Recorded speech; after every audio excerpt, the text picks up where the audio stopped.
أما بعد فقد قال الله تعالى عز وجل في كلامه القديم والقرآن العظيم بشأن حبيبه ومحبوبه آمرا ومخبرا إن الله وملائكته يصلون على النبي يا أيها الذين آمنوا صلوا عليه وسلموا تسليما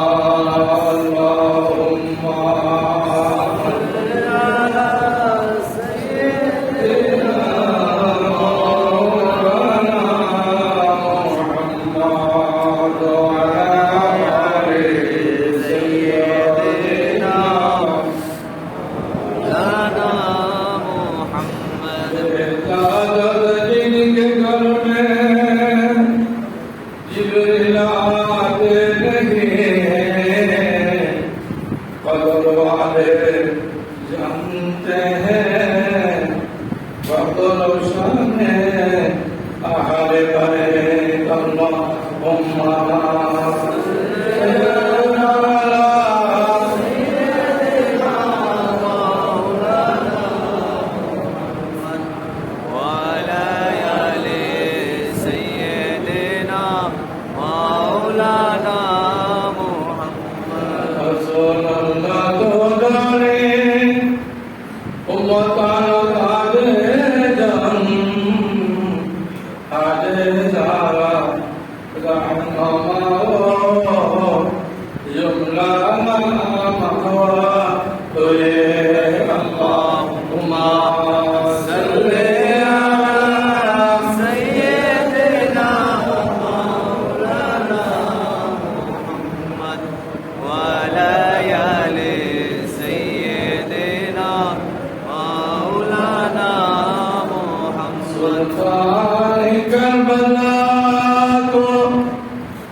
उपस्थित जिंदा आशिकान मुस्तफा सल्लल्लाहु अलैहि वसल्लम मुसल्ली निजाम पर्दा नबी पर्दा मशीद मा बोलना अस्सलामु अलैकुम व रहमतुल्लाहि व बारकातुहू আজকের খুতবার যে বিষয় সাহাবী কারা সাহাবীদের পরিচয় কি সাহাবায়ে কিরামের মর্যাদা কি সাথে সাহাবায়ে কিরামকে যারা গালি দেয় সাহাবায়ে কিরাম যারা সমালোচনা করে তাদের ফয়সালা কি ইসলামের দৃষ্টিতে আল্লাহর দরবারে শুকরিয়া আদায় করি যে পবিত্র মুহররম হারামে যেই মাসে যুদ্ধ করা হারাম এবং যে সমস্ত জায়গায় যুদ্ধ করা হারাম রব্বুল আলামিন সেখান থেকে দূরে থাকার আমাদেরকে তৌফিক দান করেছেন একবার বলি আলহামদুলিল্লাহ সঙ্গে সঙ্গে এখন আমরা কাজে মন্দার মদিনা সুনুরে কলব সিনা যার নাতিকে কোরবানি দিয়ে ইসলাম ধর্ম আমাদের পর্যন্ত পৌঁছেছেন সেই নবীর রহমতে একবার বলি আসসালাতু ওয়াসসালামু আলাইকা সাইয়্যিদি ইয়া হাবিবাল্লাহ এই মুহররমুল হারামের মধ্যে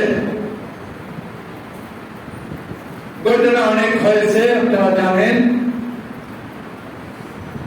আসলে বলা হয় 10টি ঘটনার কারণে, কমপক্ষে 10টি বড় বড় ঘটনা হয়েছে। আমি বলছিলাম একটি বলবো ইনশাআল্লাহ। তো আজকের বিষয়টি কেন রাখলাম এটা আমি কমেন্ট করে বলছি। এই মুহররমুল হারামের মধ্যে এই মাসে যুদ্ধ করা হারাম ছিল, সাথে মক্কা শরীফ একটা বেষ্টনী আছে যেটা বলা হয় হুদুদে হারাম। হারাম শরীফের যত সীমা আছে, হারাম শরীফের সীমার মধ্যে, আর মদিনা শরীফ রাসূল করিম একটা হারাম শরীফ আছে, ওই হারাম শরীফের মধ্যে যুদ্ধ করা, কাউকে মারা হারাম, নিষিদ্ধ। তবে এই নিষিদ্ধটা অমান্য করে ইয়াজিদ নামক ব্যক্তিটি মক্কা শরীফে যুদ্ধ করেছে, মুসলমানদেরকে মক্কা শরীফে হুদুদে হারামের মধ্যে হত্যা করেছে, শহীদ করেছে। মদিনা শরীফ বেশ কয়েকদিন আযান হয় নাই, নামাজ পড়তে পারে নাই সাহাবায়ে কেরাম। কেন? ইয়াজিদ সেখানে অত্যাচার করেছে, মা বোনদের সাথে জেনা করেছে, মুসলমানদেরকে হত্যা করেছে। এই ইয়াজিদের প্রেমিক বাংলাদেশে এখনো আছে, বলবেন না? আছে। কত বড় বড় মৌলবী, কাগরে কেমন দেখলে বেহোশ হয়ে যাবে, যুব্য কেমন, কতের মহিলা কেউ রাখে না, এত বড় বড় যুব্য। এই সমস্ত মৌলবীরা এখনো ইয়াজিদের পক্ষে দালালি করে, বকালতি করে। আমি বলবো ওদের ভিতরে ইয়াজিদের রক্ত আছে। ইয়াজিদের অনুসারী কেন? আল্লাহ নিষেধ করেছেন এমন কাজ যে ব্যক্তি করতে পারে, তাকে আমি, যাকে আল্লাহ লানাতুল্লাহ বলেছেন, আল্লাহ রাসূল লানাতুল্লাহ বলেছেন, সাহাবায়ে কেরাম লানাতুল্লাহ বলেছেন, এই ব্যক্তির সাথে আমরা কেমন করে প্রেম করি? কেমন মৌলবী ওরা? বলে কোন ধরনের মৌলবী? আল্লাহ হেদায়েত করুন। ইয়াজিদ নামক ব্যক্তি ওরা ওয়ার্ডের মধ্যে এখন একজনও নেই, কারণ ইয়াজিদ তার জন্মগ্রহণ করবে না, ইয়াজিদের নাম দিয়ে একজন ইয়াজিদের নামও রাখবে না। তবে ইয়াজিদের পক্ষ অবলম্বনকারী এখনো আছে। সবাই বলেন আল্লাহ তাদেরকে হেদায়েত করুন, আমিন। আমি সাহাবায়ে কেরামের কথা কেন বললাম? আজকে বিষয়টি নেওয়ার পিছনে কারণ হলো, অনেক মানুষ আছে, অনেক মৌলবী আছে যারা হযরতে আমির মুয়াবিয়া রাদিয়াল্লাহু তাআলা আনহু কে গালি দেয়। আমির মুয়াবিয়াকে, হযরত আমির মুয়াবিয়া রাদিয়াল্লাহু তাআলা আনহু হলেন ইয়াজিদের বাবা। কোন জায়গায় যদি ছেলে দোষ করে, বাবাকে দোষারোপ করা যাবে না। কোরআন যদি বলে করো লা তাজিদু ওয়াজিরাতুন বিজরা উখরা, একজনের পাপের বোঝা আরেকজন নিবে না, যার পাপ সেই বহন করে। আবু জাহল, আবু লাহাব ওরা হলো কুরাইশ বংশের মধ্যে আল্লাহ রাসূলের বংশ দিয়ে আছে, কিন্তু ওরা মারাত্মক কাফের। কিন্তু ছেলে হলো হযরত ইকরামা রাদিয়াল্লাহু তাআলা। হযরত ইকরামা হলেন রাসূলের সাহাবী, আবু জাহলের ছেলে। আবু জাহল মারাত্মক ধরনের কাফের, কট্টরপন্থী কাফের। আবু জাহলের ছেলে হযরত ইকরামা বলেন রাদিয়াল্লাহু তাআলা আনহু, তিনি ছিলেন সাহাবী। তাহলে বাবা হলো খারাপ, কট্টরপন্থী কাফের, আর ছেলে হলো ভালো। নূহ আলাইহিস সালামের ছেলের নাম হলো কেনান। নূহ আলাইহিস সালাম ছিলেন আল্লাহর একজন নবী। নূহ আলাইহিস সালামের ছেলে কেনান হলো কট্টরপন্থী কাফের। তাহলে বাবা তো নবী, যদি কেনানের কারণে সমালোচনা করতে হয়, তাহলে নূহ আলাইহিস সালামের সমালোচনা করতে হবে। নূহ আলাইহিস সালামের সমালোচনা করলে হয়ে যাবে কাফের, বেঈমান, মুশরিক, ঈমান থাকবে না, ঈমান চলে যাবে। আর আমাদের দেশে কিতাব বুঝে না,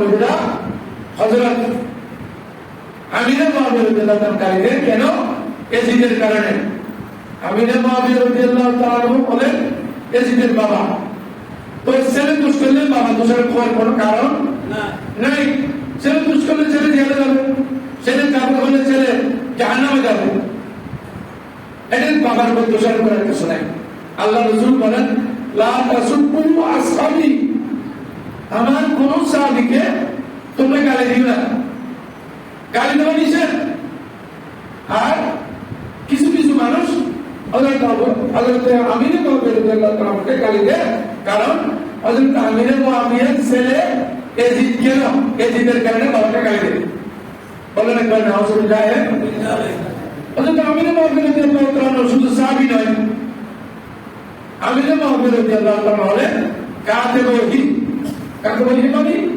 কয়েকজন সাহাবীর মধ্যে উল্লেখযোগ্য সাহাবী মর্যাদাবান সাহাবী যারা রাসূলের উপর নাযিলকৃত কোরআন শরীফ লিপিবদ্ধ করতেন কোরআন শরীফ লিপিবদ্ধ করতেন কোরআন শরীফের আয়াত নাযিল হলে ওগুলো বিভিন্ন কাটে বিভিন্ন জায়গায় লিপিবদ্ধ করে রাখতেন এমন সাহাবী হলেন হযরত আমির মুআবিয়া শুধু তা নয় রাসূল করিম সাল্লাল্লাহু আলাইহি ওয়াসাল্লাম বিবি আমাদের মাজানের ভাই হলেন আমির মুআবিয়া এই জন্য আমির মুআবিয়া রাদিয়াল্লাহু তাআলা বলা হয় খালুল উম্মাহ উম্মতের খালু উম্মতের মামা এই উম্মতের মামাকে যারা গালি দেয় তাদের ব্যাপারে ফয়সালা হলো হাদিস শরীফ আসছে আমি একটু বলে বলতেছি আল্লাহ রাসূল বলেন তাদের উপর আল্লাহর লানত তাদের উপর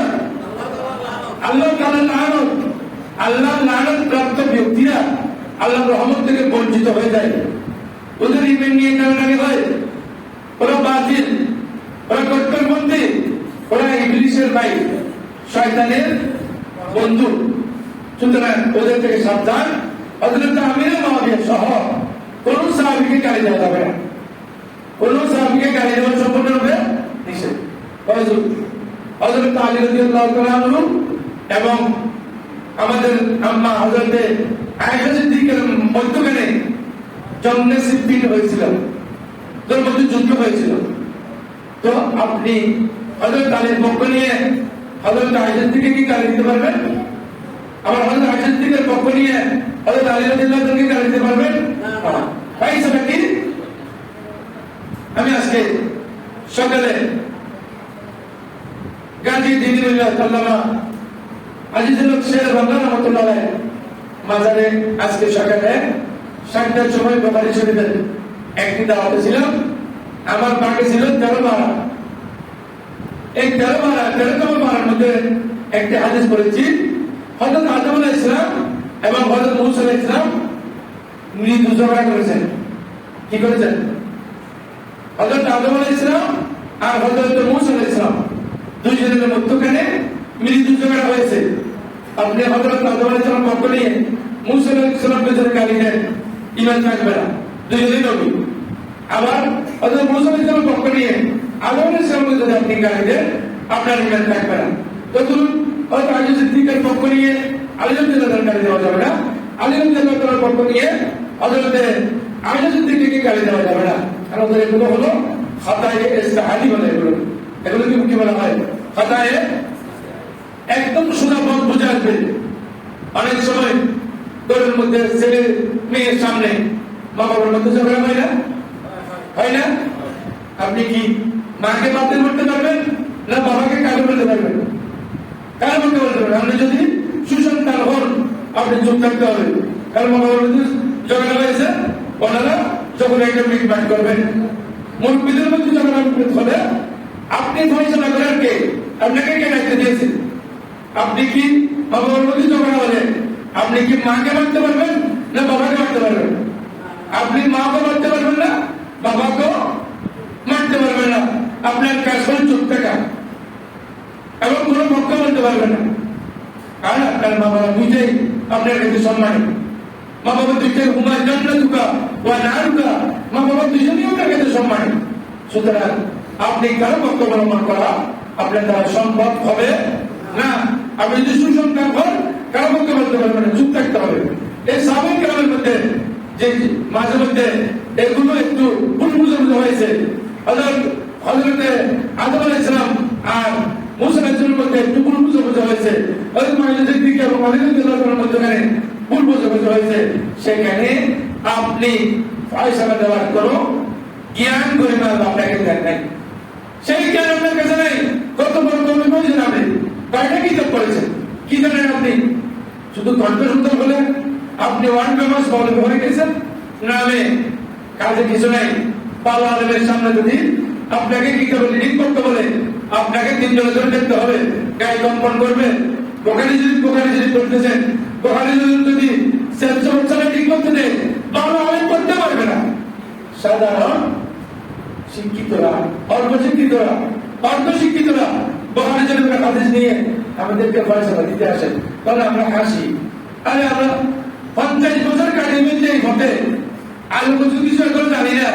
আর বাংলা শিক্ষিত, অর্ধ শিক্ষিত, অল্প শিক্ষিত বোখারি শরীফের হাদিস নিয়ে আমাদের কাছে পড়তে আসে, মায়ের কাছে নানার বাড়ির গল্প বলার মতো। নাউজুবিল্লাহ। সাহাবিকা, সাহাবী হলেন মান কানা সাহাবিয়্যু হুয়া মান রাআ নবিয়্যা সাল্লাল্লাহু আলাইহি ওয়াসাল্লাম বিঈমানি ওয়া মাতা আলাইহি। সাহাবী হলেন যারা নবীজিকে ঈমানদার অবস্থায়, ঈমান অবস্থায়, মুসলমান অবস্থায় নবীজির নূরের চেহারা মোবারক দেখেছেন এবং এই নূরের চেহারা দেখা অবস্থায় ঈমানের উপর ইন্তেকাল করে দেন, তারাই হলো সাহাবী। বড় করে বলি সুবহানাল্লাহ। এখন যদি আপনি বলেন হুজুর আমি 10 মিলিয়ন টাকা বাজেট করলাম, আমাকে একটু সাহাবী বানাই দেন, বানাইতে পারবেন? না না, আমাকে সাহাবী বানান। আমি 10 মিলিয়ন টাকা দিব, আমাকে সাহাবী বানান। সম্ভব? সম্ভব নয়। কারণ যারা নবীজিকে দেখেছেন তারা সাহাবী। নবীজি তো দুনিয়া থেকে পর্দা করেছেন, এখন তো আর আমরা নবীজিকে দেখার সুযোগ আছে। স্বপ্ন যুগে, স্বপ্ন যুগে দেখলে সাহাবী হতে পারবে না। স্বপ্ন যুগে দেখলে সাহাবী হতে পারবেন না। সুতরাং সাহাবীরা এত মূল্যবান, সাহাবীরা যে এত মূল্যবান, ওনাদের ব্যাপারে আল্লাহ রাসূল অনেক কথা বলেছেন, যে আল্লাহ রাসূল ওনাদের ব্যাপারে অনেক হাদিস রওয়ায়াত করেছেন। আল্লাহ রাব্বুল আলামিন বলেন ইন্নাল্লাযীনা ইউযুনাল্লাহা ওয়া রাসূলাহু লা'নাহুমুল্লাহ ফিদ দুনিয়া ওয়াল আখিরাহ ওয়া আ'আদ্দা লাহুম আযাবাম মুহিনা। সূরা আহজাব 57 নম্বর আয়াতে আল্লাহ বলেন যারা আল্লাহকে কষ্ট দেয়, রাসূলকে কষ্ট দেয় এবং এর কারণে লা'নাহুমুল্লাহ, আল্লাহকে যারা কষ্ট দেয়, রাসূলকে যারা কষ্ট দেয়, আল্লাহ তাদের উপরে লানত দিয়েছেন। বলেন নাউযুবিল্লাহ। কয়েকজন বলবেন না, সবাই বলবেন নাউযুবিল্লাহ মিন যালিক। আল্লাহকে কষ্ট দেওয়া মানে আল্লাহকে কেউ পায় না, কষ্ট দেবে কেমনে? রাসূলকে কষ্ট দেয়, রাসূলকে রাসূলের ব্যাপারে কটাক্ষ করে, রাসূলের ব্যাপারে বিভিন্ন ধরনের কথা বলে, বিভিন্ন প্রকারের কথা বলে। দুনিয়া এবং আখিরাতে দুই জায়গায় তাদের উপরে লানত। দুনিয়াতে লানত হলে তারা বেঈমান হয়ে মারা যাবে, পরকালে লানত হলে জান্নাত পাওয়ার কোনো আশা জাহান্নামে হয়ে যাবে। তাই কেন রাসূলকে কষ্ট দিলেন? ওয়া'আদ্দা লাহুম আযাবাম মুহিনা। আল্লাহ রাব্বুল আলামিন তাদের জন্য রেডি করে রেখেছেন, প্রস্তুত করে রেখেছেন আযাবাম মুহিনা, লাঞ্ছনাদায়ক শাস্তি। আল্লাহর পক্ষ থেকে লাঞ্ছনাদায়ক শাস্তি পাবে। কেন? রাসূলকে কষ্ট দিলে। বাবাকে কষ্ট দিলে বাবা বদদুয়া দিবে না? মাকে কষ্ট দিলে মা বদদুয়া দিবে না? যদি আপনি যদি সুপুত্র থেকে থাকেন, মা বাবা ঘরের দরজায় বসে, আমার মা চুরি করে, আমার মা জেনা করে, আমার মা এটা জানে না, আমার বাবা এটা বুঝে না, আমার বাবা অশিক্ষিত, এই ধরনের বললে ওরা কি সুপুত্র বলতে পারবে ওদেরকে? কথা বলেন। যারা সুপুত্র মা চোর হলো, বাবা চোর হলো, কোনদিন বাবার বদনামি করতে। আর যদি আপনি সুন্নত হন, আপনি যদি রসুলের খাতির উম্মত হন, রসুলের কটাক্ষ করে কোনো কথা বলতে পারবেন না, কারণ রসুল দিনের অংশ। যে মৌলবী আপনাকে শিখেছে সেই মৌলবী দিনের অংশ নয়। এই ধরনের 50 ডজন মৌলনাকে না মানলে আপনার ইমান যাবে না, কিন্তু রসুলের শানের উপর যদি আঘাত হয় আপনার ইমান চলে যাবে। ঠিক কিনা বলেন? কতবার কিতাব আছে দলিল মখতারের মধ্যে আছে মাকা খাব্বা বিজনাবি সাল্লাল্লাহু আলাইহি ওয়াসাল্লাম ফাহুয়া মালউন ফি দুনিয়া ওয়াল আখিরাহ। যারা নবীর সম্মান কমাতে চায়, নবীর মর্যাদা কমাতে চায়, তাদের উপর লানত। বিজনাবি মাকা খাব্বা বিজনাবি সাল্লাল্লাহু আলাইহি ওয়াসাল্লাম ফাহুয়া মালউন, সেই লানত প্রাপ্ত দুনিয়ার মধ্যে এবং আখিরাতের মধ্যে। আল্লাহ নাউযুবিল্লাহ নাউযুবিল্লাহ। তাই যদি কেউ বলে নবী অশিক্ষিত, তার ইমান থাকবে বলে আমরা মনে হয়? সবাই বলেন ইমান থাকবে বলে মনে হয়? সে কথা বলবো না, তার যোগ্য কথা হোক না কেন, তার ওয়াইজ আপনি যাবেন কেন, তার ফেসবুক আপনি দেখবেন কেন? আপনার ইমান তো দৌড়। সাহাবায়ে কেরাম হযরত ইমাম হুসাইন শিক্ষা দিয়েছেন, স্যার দাওয়াত হুসাইন না দাওয়াত দোষ এদিনের হাতে, বেঈমানের হাতে, এই মৌলুনের হাতে ওনার পায়ের গ্রহণ করে নেয়। প্রয়োজনে আমি কণ্ঠ দিয়ে দিব, আমি শাহাদাত বরণ করবো, তারপরে আপনার কাছে মাথা মতো করবো না। এটা শিক্ষা দিয়েছে। আপনি ওই মৌলবী, যে মৌলবী বলে নবীজি অশিক্ষিত, নবীজির জ্ঞান নবীজির জ্ঞানের চেয়ে শয়তানের জ্ঞান অনেক বেশি, এই মৌলবীর কাছে যদি আপনি যান, এই মৌলবীর কিতাব যদি আপনি পড়েন, এই মৌলবীর ফেসবুক যদি আপনি যান, আপনার কি ইমান থাকবে? কথা বলেন না, ইমান থাকবে? ওই মৌলবীর প্রেমিক হবেন না নবীর প্রেমিক হবেন? আর কথা বলে না। যুবকদের কাছে জবাব চাই, নবীর প্রেমিক হবেন না মৌলবীর প্রেমিক হবে? আরে বাবা, এই ধরনের 2000 মৌলানা বাদ দিলে, 50 কোটি মৌলানা বাদ দিলে আপনার ইমান যাবে না, কিন্তু নবীজির শানে ব্যাধিত হয় এমন কথা বললে আপনার ইমান চলে যাবে। আপনার ইমান যদি চলে যায়, জাহান্নাম ছাড়া আর কোনো উপায় আপনার নাই। এই আয়াতে ব্যাখ্যায় আল্লাহ রাসূল বলেন, আল্লাহ আল্লাহ ফি আসহাবি লা তাতাখিযুম গারদাম মিন বা'দ। আল্লাহ রাসূল বলেন, আল্লাহ আল্লাহ, আরে সাবধান, আমার সাহাবীদের সমালোচনা করবেন না। লা তাতাখিযুম গারদাম মিন বা'দি গারদাম, আমার ঘরে আমার সাহাবীদের কটাক্ষ করবেন না, আমার সাহাবীর বিরুদ্ধে কোনো কথা বলবেন না, আমার সাহাবীর শান কমাবেন না, আমার সাহাবীর মর্যাদা কমানোর চেষ্টা করবেন না। কমান আহম কবি হুব্বি, যে ব্যক্তি আমার সাহাবীকে মহব্বত করবে, আমার সাহাবীর সাথে মহব্বত রাখবে, দুস্তি রাখবে, আমার সাহাবীর সাথে প্রেম করবে, আহব্বাহুম, আল্লাহ রাব্বুল আলামিন তাদেরকেও মহব্বত করবেন। সুবহানাল্লাহ। ওয়ামান আবগাদাহুম ফাবিদুরজি আবগাদাহুম, যে আমার সাহাবীর সাথে দুশমনি করবে, আল্লাহ রাসূল স্পষ্ট করে ঘোষণা করলেন যে আমি নবীর সাথে দুশমনি করব। সুবহানাল্লাহ। নয় নয়, ওয়ামান আদাহুম ফাকাদ আদানি, যে আমার সাহাবীকে কষ্ট দিবে সে আমার নবীকে কষ্ট দিল। ওয়ামান আযানি ফাকাদ আদাল্লাহ, যে আমার নবীকে কষ্ট দিল সে আল্লাহকে কষ্ট দিল। ওয়ামান আদাল্লাহ ইউশিকু আন ইয়াখুযাহু, আর আল্লাহকে কষ্ট দিল আল্লাহ তাকে পাকড়াও করে জাহান্নাম দিয়ে দিবেন। বড় করে বলি নাউযুবিল্লাহ। সাহাবায়ে কেরামের বিরুদ্ধে মুখ খুলতে সাবধান। এক ইসলামের চিন্তাবিদ বলতেছে সাহাবায়ে কেরাম সত্যের মাপকাঠি নয়। এক ইসলামের চিন্তাবিদ না ভূত? বলেন কি এটা? এটা চিন্তাবিদ, এটা ইসলামের চিন্তাবিদ। ইসলামের চিন্তা করতে করতে ভূত হয়ে গেছে। সাহাবায়ে কেরাম সত্যের মাপকাঠি নাই। কে তুমি? সত্যের মাপকাঠি নাই। তুমি সত্যের মাপকাঠি? সারাদিন চলে গেল নেই, দুই লাইন হিড়ি করতে পারে না, একটা মশলা দিলে একটা মশলা বুঝতে পারে না। তুমি বলো সাহাবায়ে কেরাম সত্যের মাপকাঠি নয়? তুমি আমার ইসলামের চিন্তাবিদের মধ্যে নাম রেখে এসো। কি ইসলামের চিন্তাবিদ? এখন ইসলামের চিন্তাবিদকে পরিচয় না করলে ঈমান থাকবে না। সাহাবায়ে কেরামের ব্যাপারে আল্লাহ রাসূল বলেন, আল্লাহু তাআলা লিয়াবদিজাহুল কুফার, যে ওরা একমাত্র কাফেররাই বিদ্বেষ রাখতে পারে সাহাবীদের সাথে। কোন মুসলমান সাহাবীদের সাথে বিদ্বেষ রাখতে, দুশমনী রাখতে পারে না, কোন মুসলমান পারে না।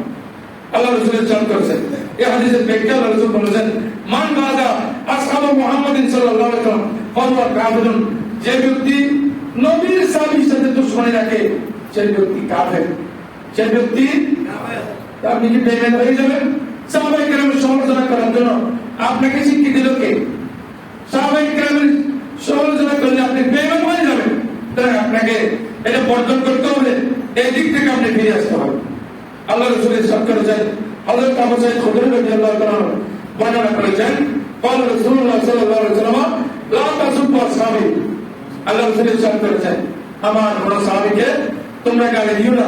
আল্লাহ আনাকুম আনবাকা মিসলা উহুদিন সাহাবা, আমরা যদি কোন সাহাবী তোমাদের মধ্যে কেউ যদি উহুদের পাহাড় পরিমাণ দান করো আল্লাহর রাস্তায়, মসজিদে কোন টুপিকে বা কোন মাদ্রাসায় কোন এতিমকে দান করো উহুদের পাহাড় পরিমাণ, মা বালাকা মুদ্দা আদিন ওয়ালা নাসিবাহু, অনেকে বলবে না তোমাদের এই দান মুদ্দা আদিন, এই মুদ পর্যন্ত ওয়ালা নাসিবাহু, এক মুদ পর্যন্ত, আর এক মুদ হলো 1400 টাকা।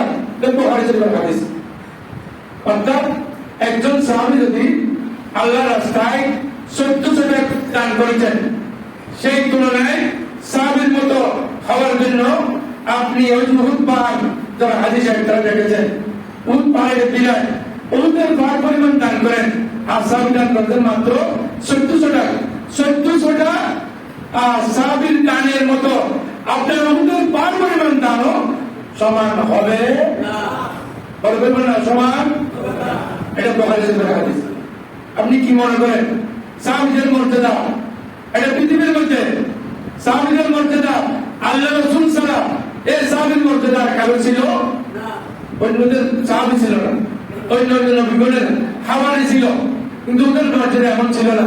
আল্লাহ রাব্বুল আলামিন ওনাদেরকে এত মর্যাদাবান করেছেন। রাসূল করিম সাল্লাল্লাহু আলাইহি ওয়াসাল্লাম ইরশাদ করেছেন, আমর ইবনে খাত্তাব রাদিয়াল্লাহু আনহু قال রাসূলুল্লাহ সাল্লাল্লাহু আলাইহি ওয়াসাল্লাম সাআলতু রাব্বি আন ইখতারাবা আসহাবি মিন বা'দ, আল্লাহ রাসূল বলেন, সুস্পষ্ট ভাষা করেছি, আমি রাসূল করিম বলেন, আমি আল্লাহর কাছে জিজ্ঞাসা করেছি, হে আল্লাহ, আমি দুনিয়া থেকে যাওয়ার পর আমার সাহাবায়ে কেরামের মধ্যে অনেক মতানৈক্য হতে পারে, একটু ভুল বোঝাবুঝি হতে পারে, ওদের মধ্যে ফয়সালা কি? বাউ হাইলাইয়া ইয়া মুহাম্মদ সাল্লাল্লাহু আলাইহি ওয়াসাল্লাম, আল্লাহ রাব্বুল আলামিন আমার কাছে ওহী প্রেরণ করলেন, ইন্না আসহাবা, হে মুহাম্মদ সাল্লাল্লাহু আলাইহি ওয়াসাল্লাম, ইন্না আসহাবাকা ইনদি, হে মুহাম্মদ সাল্লাল্লাহু আলাইহি ওয়াসাল্লাম, নিশ্চয় আপনার সাহাবীগণ ইনদি বিমানরাতিন নুজুমে, আপনার সাহাবীগণ আল্লাহ বলেন আমার কাছে আকাশের তারকা, আকাশের নিহারিকার মতো, তারকার মতো, ফিস সামায়ে বাদু আবওয়া মিন বাযিন, একজন থেকে আরেকজনের মর্যাদা বেশি। বরকত বলে সুবহানাল্লাহ। এখানে আরেকটি কথা, আমাদের দেশে এখন বের হয়েছে হযরত আলী রাদিয়াল্লাহু তাআলা আনহু প্রশংসা করেন, হযরত আবু বকর সিদ্দিককে মানে না, ওমর ফারুক, ওসমান জিন্নুরে কি আপনারা কথা বলতে জানেন না? জোরে একটু কথা বলেন না, একটু কথা বলেন। একদম বের হয়েছে ওরা শয়তান, ওরা কি শয়তান। হযরত আবু বকর সিদ্দিককে মানে না, হযরত ওমর ফারুককে মানে না, হযরত ওসমান জিন্নুরকে মানে না, শুধু মানে কাকে? হযরত আলী রাদিয়াল্লাহু আনহু, হযরত সাহাবীকে মানে না। একদম বের হয়েছে হযরত সাহাবায়ে কেরামকে মানে, আহলে বাইতকে মানে না, ওরা শয়তান। ওরা কি?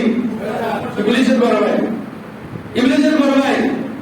মুসলমান বলে কাকে? মুসলমান হতে গেলে আহলে বাইত রাসূলকে মানতে হবে, ঠিক কিনা বলেন? সব সাহাবীকে মানতে হবে, ঠিক কিনা বলেন? এই আল্লাহ রাসূল বলেন সাহাবীদের মধ্যে একজনের থেকে আরেকজন আপনার মর্যাদা বেশি। লিকুল্লি নূরুন, প্রত্যেকের কাছে আলো আছে, বলে সুবহানাল্লাহ। এই জন্য বলেন সাহাবী কেন জমে, আমার সাহাবীরা আকাশের তারকার মতো, বিআইহিম ইক্তাদাইতুম, আপনি যে কোনো একজন সাহাবীকে যদি মেনে নেন তাহলে আমার হেদায়েত পাবেন, ইসলামের পথ পাবেন, সিরাতুল মুস্তাকিম পাবেন। জান্নাতে যাওয়া সহজ হয়ে যাবে।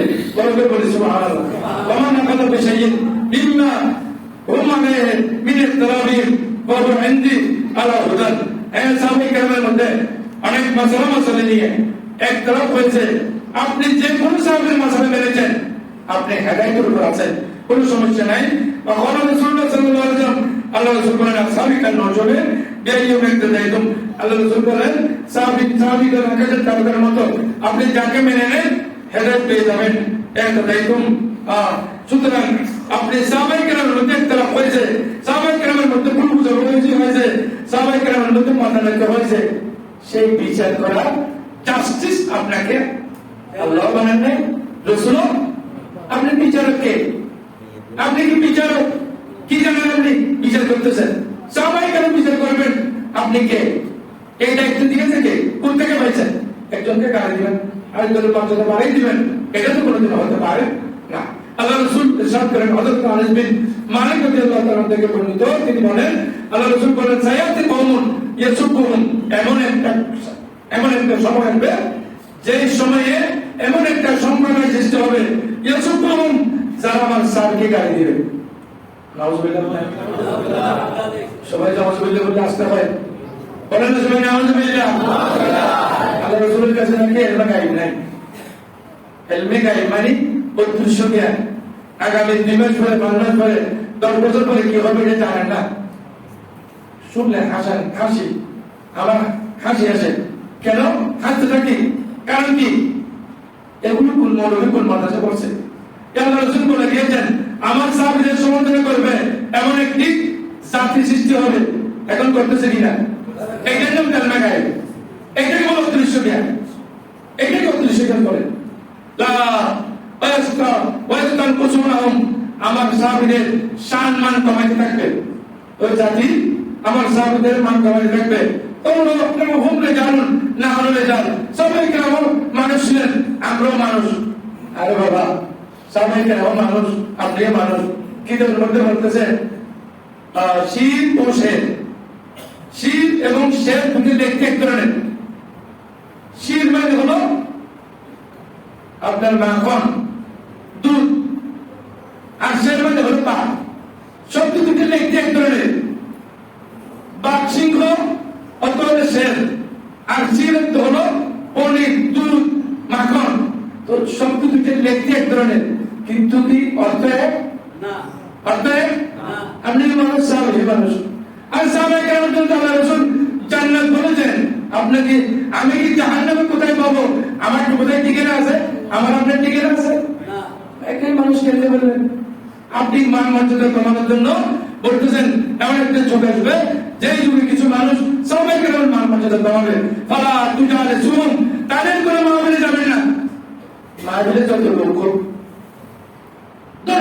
হয়েছে, মাহফিলে বেঈমান মাহফিল করতেছে, ওই মাহফিলে আপনি যাবেন কেন? ইমান খারাপ হবে, ইমান খারাপ হবে। আল্লাহ রাসূল বলেন লা তুজালিসুহুম, ওদের মাহফিলে যাবেন না, ওদের কথা শুনবেন না। ওয়ালা তাকুলুম, তাদের সাথে খাবেন না। ওয়ালা তুশারিবুহুম, তাদের সাথে পান করবেন না। কোন দোকানে বসে তাদের সাথে পান করবেন না। আর বেঈমান এমন হবে লানত। ওয়ালা তুনাকিহুম, আপনার কোন মেয়ে তাদেরকে দিবেন না, বিয়ে শাদী তাদের সাথে করাবেন না। আপনার ছেলের জন্য তাদের থেকে মেয়ে আনবেন না। লা তুনাকিহুম, আল্লাহ রাসূল বলে দিয়েছেন অবির রিওয়ায়াতের করা ওয়ালা তুসাল্লু মাআহুম, তাদের সাথে নামাজ পড়বেন, তাদের সাথে নামাজ পড়া যায়। আমরা অনেকেই মনে করি আরে মুসলমানের রয়েছে, মুসলমানের রয়েছে, নামাজটা ভুলে গেলে না, নামাজটা হচ্ছে কিনা দেখার দরকার আছে কিনা। নামাজ যে পড়ায় অথবা তার ইমান থাকতে হবে। এটা যত কিছু হোক না কেন, 50টা করে ডিগ্রি থাকলো বেঈমান হলে আপনি নামাজ হবে না, আপনার নামাজ হবে না। নামাজ একটা মাসালা বলি, আমাদের এখানে অনেকে এই মাসালাটা নিয়ে সমালোচনা করে, জন্য বলতেছি। কোন ইমাম সাহেব ঠিক করার সময় সব শর্ত বলার পরে বলবে বিয়ে শাদী করছেন কিনা, জিজ্ঞেস করে ওই যে ইমাম সাহেব বিয়ে শাদী করে নাই, ওই যে লোক ওকে আপনার ইমাম হিসেবে নিব না। কেন জানেন? এই মশলাটা আজকে এটা অনেকে সমালোচনা করে, এটা আসলে জরুরি মশলা। ইমাম সাহেব রাখার সময় বিয়ে শাদী করছেন কিনা, তার সন্তান আছে কিনা এটা দেখতে হবে। কেন? অনেক সময় হিজরা অনেক মসজিদে ইমাম হয়ে যায়। হিজরার পিছনে নামাজ পড়লে নামাজ হবে না। হিজরার পিছনে নামাজ পড়লে হবে না। এখন নিজেরা তো বিয়ে শাদী করতে পারে না। হিজরা ইমাম বিয়ে করবে বলে এখন বিয়ে শাদী করে না। সে কি পুরুষ না মহিলা? হিজরা যদি মহিলা হয় তার তো নামাজ এক মহিলা করে না।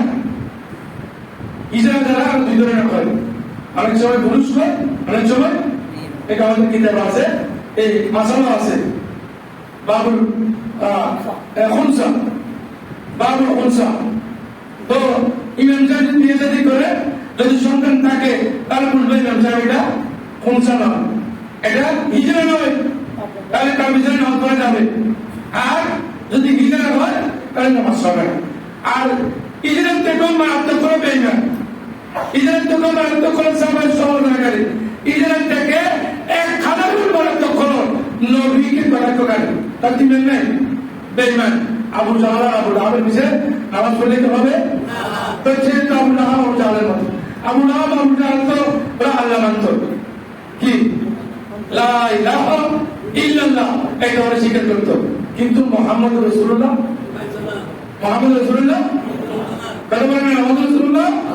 মানত না। এখন মুহাম্মদ রাসূলুল্লাহ মানার পরে মুহাম্মদ রাসূলুল্লাহ যদি কটাক্ষ করা হয়, মুহাম্মদ রাসূলুল্লাহ বলেছেন তাদের ইমান নাই। মুহাম্মদ রাসূলুল্লাহ বলেছেন যে আমার সাহাবী, আমার নয় শুধু আমার সাহাবীকে কেউ গালি দিলে, আমার সাহাবী সমালোচনা করলে তাও লানত করত। এই জন্যই নবীর পিছনে নামাজ পড়লে নামাজ এই জন্য যাচাই বাছাই করবে না, আগে যাচাই বাছাই করবেন ইমাম এটা কোন ধরনের ইমাম এটা দেখতে হবে। এই জন্য বলছেন লা তুসাল্লু মাআহুম, তাদের সাথে নামাজ পড়বেন না। সবাই কেমন সমালোচনাকারী, সবাই কেমন কটাক্ষকারী, অর্থাৎ আমিরের মাধ্যমে যারা গালি দেন তাদের পিছনে নামাজ পড়লে নামাজ হবে না। এবং বলা তাদুল্লাহম, তাদের জন্য কোনো দোয়া করবেন না, তাদেরকে দোয়া করার জন্য দাওয়াত দিবেন না, কারণ তারা দোয়া করলে কবুল হবে না। তার কারণে অনেক হয়ে গেছে, ইনশাআল্লাহ আরেকটু আলোচনা করবো। আল্লাহ রাব্বুল আলামিন সাহাবায়ে কেরামের মান মর্যাদা রক্ষা করার জন্য আল্লাহ আমাদেরকে তৌফিক দান করুন, আমিন। কোন সাহাবায়ে কেরামের এবং